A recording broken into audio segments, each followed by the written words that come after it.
Existia uma garota chamada Marjane, que com seus 10 anos de idade estava vivenciando no seu país uma revolução, sendo o país o Irã. Em 1979 aconteceu a Revolução Islâmica, que fez uma nova regra de como as pessoas deveriam se vestir. Por ser criança, não entendia as regras, as suas roupas impostas. Mas era diferente, desde pequena, achando que nasceu para ser profeta. Toda noite antes de dormir conversava com Deus.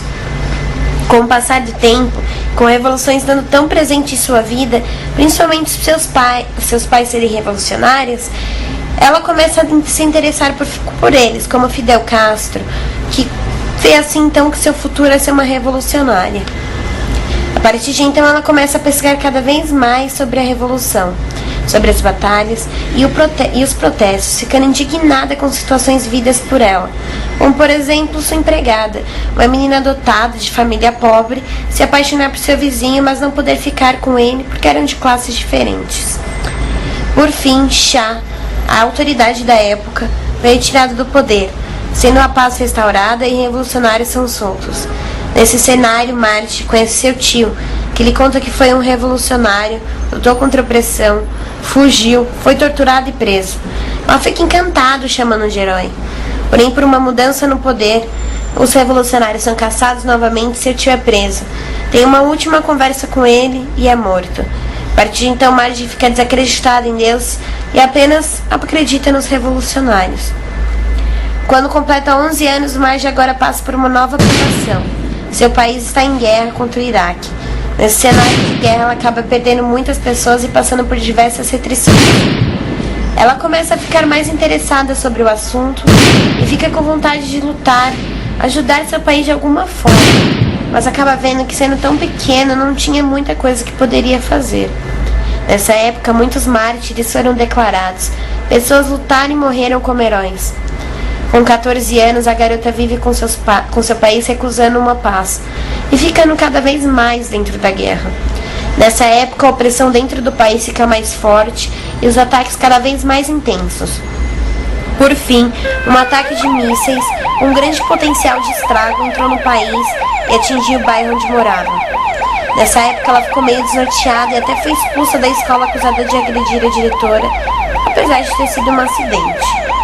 Assim, seus pais decidem que, pelo jeito que criaram a filha, eles precisavam levá-la para longe. Então, decidem mandá-la para a Áustria estudar por lá. Na Áustria, ela foi para a casa do seu tio, porém, com uma família não muito amistosa, foi transferida para um abrigo sustentado por freiras. Ela ia ficar sozinha, dividindo um quarto com uma menina chamada Lúcia. No liceu, onde Marge estudava, fez amigos diferentes que gostavam de suas histórias sobre as guerras e as mortes. Chegando o Natal, e como os iranianos não comemoravam essa data e todos os outros comemoravam, ela acabou indo passar o feriado com a família de Lúcia. Inicialmente estranhou, mas no final sentiu parte da família.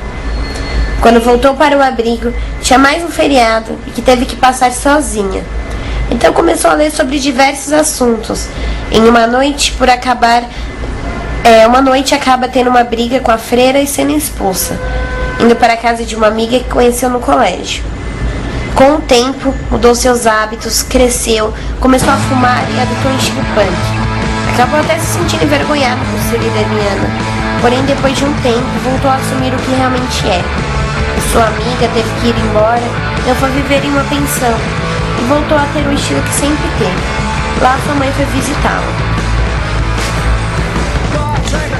Logo após a ida de sua mãe, ela foi para um quarto na universidade, continuando a ir para o liceu, agora sem amigos. Nessa época conheceu Henrique, de 20 anos, que se torna seu namorado. Depois de um tempo juntos, Henrique assume para ela que é gay. Com o passar do tempo, se envolve com outro rapaz e com drogas, mas conseguiu passar na escola apesar de ter dificuldades. Depois de quase 2 anos de relacionamento com esse segundo rapaz, ele atrai. Marge fica completamente desesperada nessa época. Por 3 meses, ela vagou por Viena sozinha, morando nas ruas, e acabou doente. Depois dessa fase, voltou para a casa dos pais no Irã. Quando chega, tem que se adaptar novamente ao modo de vida conservador do Teherã. De volta à sua terra natal, teve grande dificuldade em se adaptar às mudanças ocorridas. Acabou indo em psicólogos, psiquiatras tentou se matar diversas vezes e por fim aceitou que tinha que mudar de vida. Arrumou-se, virou professora de ginástica e conheceu seu futuro esposo, e com ele conseguiu passar na universidade. A vida no Irã passa a ser mais difícil que o esperado por todas as proibições, então junto com seus amigos de faculdade começa a fazer festas e atos de rebeldia contra o regimento, apenas por estar se divertindo. As coisas não mudam e por tantas regras impostas ela acaba se casando. O casamento com o tempo acaba sendo insustentável, as brigas eram constantes e ela se vê uma pessoa diferente do que sempre foi. Com o passar do tempo se acostumou com a situação e até Maggie e seu marido conseguem criar um trabalho final de faculdade sobre o parque temático mitológico. Quando esse projeto acabou, ela percebeu que eles dois também não davam mais certo, e após 3 anos de casados terminam. Junto com o término do romance, ela decidiu ir para a França estudar. Conseguiram passar em uma faculdade.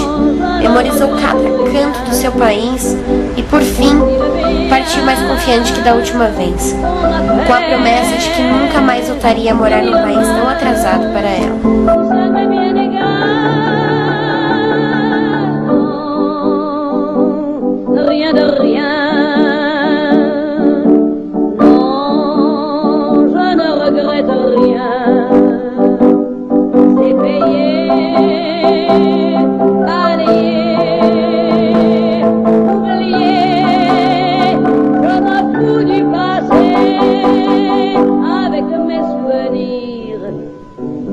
Allumé le feu, mes chagrins, mes plaisirs, je n'ai plus besoin de balancer des amours et tout leur trémolo, balancer pour toujours, je repars à zéro.